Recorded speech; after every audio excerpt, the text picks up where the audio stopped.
Imagine you have been trying to buy a house for months and it's in a market that heavily favors the seller. Every time you put an offer in, you're beat out by another offer and your frustration is growing. One day you finally get your offer accepted, you go through the closing process, you close on the house, you get the keys, you move in. Fast forward a month and you have a heavy rain. You go down to the basement to check things out and that crack that the seller said never leaks is gushing water like Niagara Falls. You feel misled, taken advantage of. You fought so hard to get this house, and now you have a seller that lied to you. So the next day, you pick up the phone, you call a lawyer, and several weeks later, the seller is served with a lawsuit. The real estate market has been a virtual battleground for buyers over the last few years, and some buyers are fighting back by suing sellers that they feel misrepresented them during the process. Now, some sellers are taking advantage of buyers and they are holding back information that should be disclosed, and they probably do deserve to be sued. But more often, sellers are not looking to deceive home buyers. They're not looking to hold back information. They're just getting wrong guidance, maybe from their real estate agent. They're making some decisions that maybe they don't run by their real estate agent. And so that's what I want to talk to you about today. I want to give you 5 tips to arm yourself, to protect yourself from being sued and potentially put more money in your pocket as you be more prepared to put your house on the market. Now, the first mistake that you definitely want to avoid is misrepresentation of your property features. Now, imagine you have made a ton of improvements to your home since you moved in. Maybe you replaced some decking that was rotted. Maybe you had a contractor come in and replace some windows. Maybe you had some updates to the furnace. Maybe you replaced the water heater. You've done some things because you want to take care of your house. You want to increase that property value when you go to sell. So you put the house on the market and you put in the listing that you've made updates. You say the hot water heater is newer, the deck boards you just replaced, the windows are like new. And you're describing this house as you think is factual, and you're not misrepresenting what you've done. You've actually done these things, but some of that wording can get you into hot water. Now, the first thing that you absolutely want to do is you want to have proof of every single update that you've made. Pull out those receipts. You want to have exact dates as much as you can for everything that you've done. If you don't have a receipt, then honestly, it's probably better not to mention it in the listing. Here is the reason why. There's a difference between newer and new, and sometimes newer can be interpreted in many different ways. I heard a story the other day from an agent that put a house on the market. The seller had replaced the windows. They listed the windows in the listing as newer windows. Well, a buyer came in, put an offer, got an offer accepted, went through the process, home inspection, went to the final walkthrough, which is right before the closing. The seller had put together all the paperwork that they had on the property, left it on the counter. The buyer was looking through the paperwork and realized that the windows were 10 years old. Well, to the seller, that's a newer window. But to the buyer, when they saw newer, they were thinking 4 to 5 years. So the buyer felt misled because they thought that windows were newer. They went to the closing. They demanded $10,000 from the seller. The seller said, no, this is extortion. I'm not paying the $10,000. We'll put the house back on the market, which they did, found a new buyer, put the house under contract, sold the house, seller went on their way. Meanwhile, that buyer who walked away from the deal got an attorney. The attorney happened to be a family member. Didn't cost them a dime. They filed a lawsuit against that seller for misrepresentation. They dragged that out for a very, very long time, to the point where the seller was spending money on attorney's fees and it was starting to rack up. The buyers were looking for $10,000. The sellers, who didn't even own the house anymore, finally did settle and gave them the $10,000, because if they had played it out, it would have cost them much more in attorney's fees than if they just gave them the $10,000 to make the buyers go away. Now, that situation could have been avoided if the seller had put the year the windows were put in the listing. Now there's no misinterpretation on when those windows put in, because the date is the date. So before you even put the house on the market, you want to make sure you check the comment section, make sure there's none of that language in there. Now, the agent is going to use some flowery language, and that's fine. I'm guilty of that. The goal is to create emotion in a buyer. You want to convey the reasons why you bought the house. And the buyer that ultimately buys your house is going to buy it most likely for very similar reasons. And that's okay. But there's a difference between embellishing and misleading. And misleading is what we want to be careful about. We don't want to say that the basement is dry, but in reality, it does get water water in the basement once a year during a heavy storm. Now, as a side note, your agent should also be paying attention to potential fair housing violations. And fair housing is anything that violates a protected class. Now, for example, saying that your house is in a family neighborhood technically discriminates against people that don't have families. Saying that a house is walking distance to water is technically discriminating against people that can't walk. I know it sounds excessive, but this is the way fair housing works. As an agent, I have to be super careful about the language that I use because an audit by a fair housing auditor could shut my business down. And it could get you as a seller in hot water. Now, another thing to look out for would be intentionally not mentioning certain facts. Like, for example, the one time that the house had water in the basement. Maybe you've never had water in your basement ever, but there was a storm of all storms and everybody was getting water in their basement. We had a situation like that probably about 5-6 years ago here in Massachusetts, where we had a crazy amount of snow and then the temperature skyrocketed and it melted and then the temperatures dropped again and it froze. And we had ice damming issues, roofs were leaking, homes that never ever got water in their basements. A very unusual situation. However, if that home seller had water, then the right thing to do would be to say, hey, during that storm, remember that one that was super bad and everybody, yeah, we got water too. But we haven't had any water since and we didn't have any water beforehand. But we did have water that particular time. You need to mention it.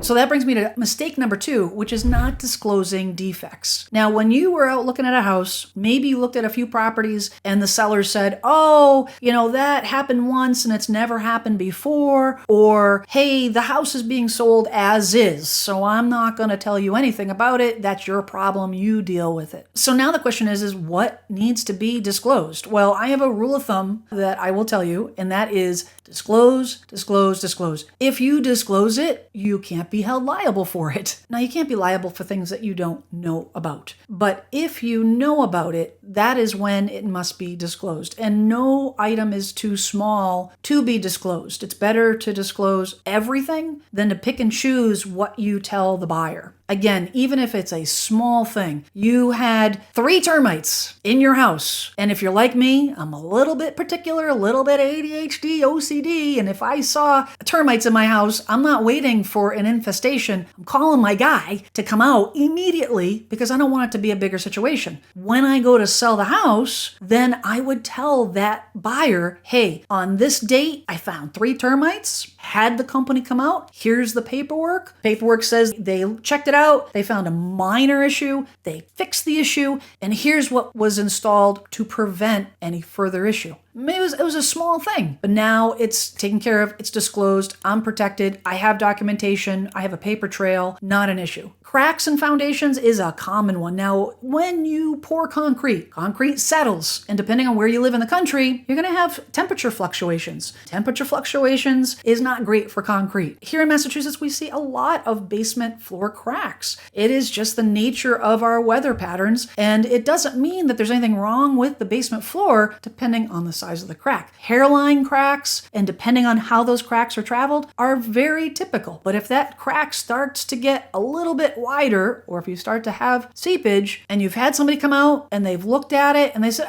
it's not a big deal, just go to Home Depot and put some concrete filler in there and you'll be fine. And then you do that, paint it, put it on the market, and not tell the buyer, that could get you into hot water. Now, you're probably wondering what the deal is with selling the property as is. Like, if you sell a house that's as is, isn't the buyer responsible for everything? I'm not responsible for it. I'm selling the property the way it is and that's their problem. Well, that's not the way it works. And the reality of the situation is that a buyer can sue you for any reason, even if the paperwork says as is. Now, yes, you could go to court and you could have a lawyer argue that the property is sold as is. However, if it's as is and you've never disclosed anything anything about the property, that could be concealment. You can get yourself in trouble that way. And the reality is every house is technically sold as is. When you sell a home, you don't get a 30-day return policy where you say, well, 2 weeks in and, oh gosh, the hot water heater kicked the bucket, so I'm just going to return the house. Here's your keys. I want my money back. That's not the way it works. There is no warranty.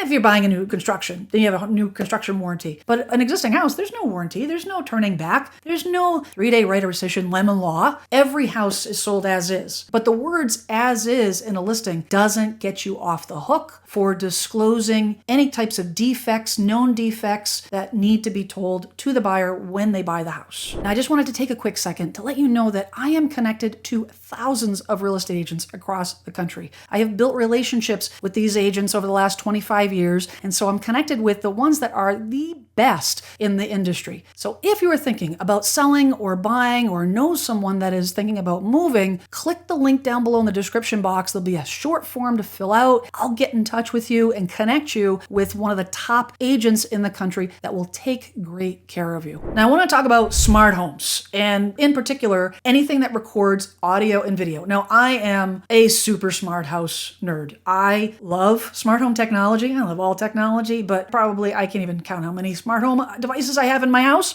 And smart homes are great. They're convenient. They're inexpensive to add home security. But when you sell your house, when you make that decision to sell your house, there are some things that you absolutely need to do to protect yourself from a violation of privacy to anybody that comes in the house. Now, it is a law that you have to disclose. If someone is being recorded, audio or video, you need to let them know. But with all the smart home devices on the market, you really need to take an inventory of what you have in your house that potentially could record a conversation or a video. Now, you might be thinking, well, it's my house. I want to know what's going on in my house. I want to make sure that, the buyers close the door, the agent locks the house on their way out. I hear you. I absolutely hear you. I feel the same way. However, it's against the law. And the way to protect yourself from that is to simply have a sign at every entry point in your house. Your agent should be doing this, but double check your agent. Make sure there's a sign. It doesn't have to be anything fancy, but you put a sign that says this house contains audio and video recording devices. You are protected. Now, the fourth mistake, which I've touched on a little bit earlier, but I want to talk to you about it a little bit more, is fair housing violations. Now, this very much happens unintentionally by home sellers. And you might think, well, gosh, I live in a neighborhood and you love your neighbors. You get along great with your neighbors. And your neighbors, when you put your house on the market, are like, yo, Greg, you have a family. It would be great if you could find another family to live in your house. That would be so great. Our kids could play together and all the things. Or maybe you've been in the house for a while and you are emotionally attached to the house. Maybe you're in a situation where you raise some kids and you're like, gosh, I would love to find another family with kids so they can raise their kids like I raised my kids. I'm going to look for a buyer with kids. Now, those are completely innocent. They're absolutely innocent. They're not fair housing violations. This is just the way you feel. This is the way your neighbors feel. However, it can get super dicey when you translate that into your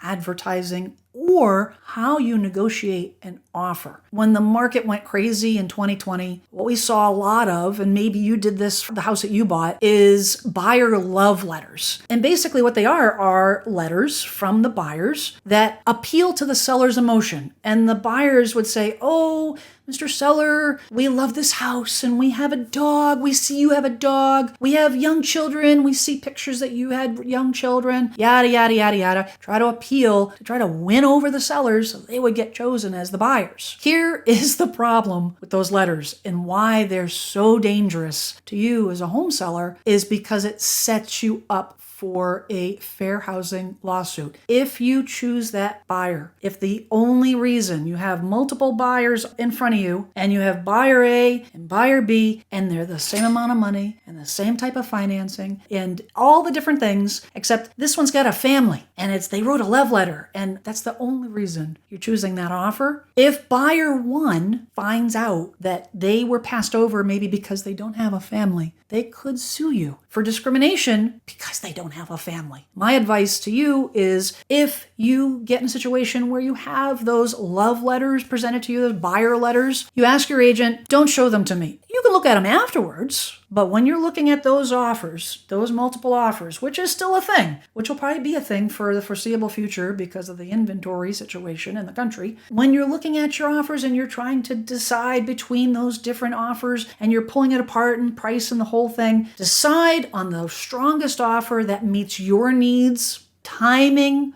of the offer, or particular type of financing. Maybe one's doing cash, one's doing a higher down payment. Decide on those concrete black and white reasons first, and then the offer letter. You look at that after you decide. Make a decision on the offer. That's the offer I want. Oh, that has a buyer letter attached. Now it'll be like, this solidifies the reason why we chose this buyer. But don't make that the main reason why, because it could get you into hot water. Now, how can you protect yourself? All these things, it's super scary. You're like, Jen, I don't even want to sell my house anymore because this whole thing, scares the heck out of me. But rest assured, there are things that you can do to protect yourself. The first thing would be is have a home inspection. Now, home inspections are typically for buyers, but you can absolutely have a home inspection before you put the house on the market. I have a lot of clients that have done that, and that will reveal some of the defects that are going to come out during the home inspection with your buyer.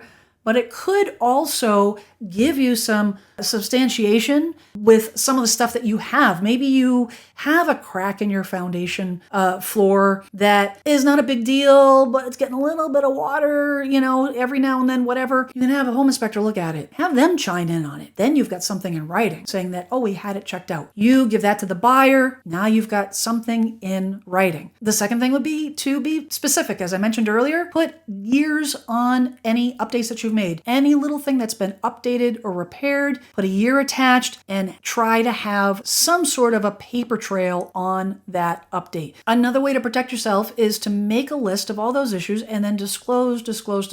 It's better to over communicate than it is to forget and leave something off. If you have disclosed it, you've put it on a piece of paper, you have presented that to the buyer signs it saying they've received it. Now you have a paper trail. You have documented proof that you informed the buyer prior to them owning the house that they were told about said issue. And the last thing is have a paper trail for everything. Follow up with an email on every phone conversation. Your agent should be doing that anyways, but just to protect yourself, have everything in writing. If you have something that you verbally told your agent, maybe the agent had a conversation with a buyer, they had a question about it, follow it up with an email to the agent just to make sure that you have it in writing on what you told that agent so it can't come back to you that maybe the agent didn't hear you. It's better just to have it an email in writing, and now you've got something black and white that you can stand behind. Now, the majority of the sellers that are making these mistakes are not making these mistakes intentionally, but you still need to protect yourself. Now, there are a lot of ways, additional ways that you can protect yourself when you're thinking about putting your house on the market. Check out this video for additional ways to avoid those mistakes and get more money in your pocket when you sell your house. I'm Jen Sylvester, and I'm here to make you a savvy home seller.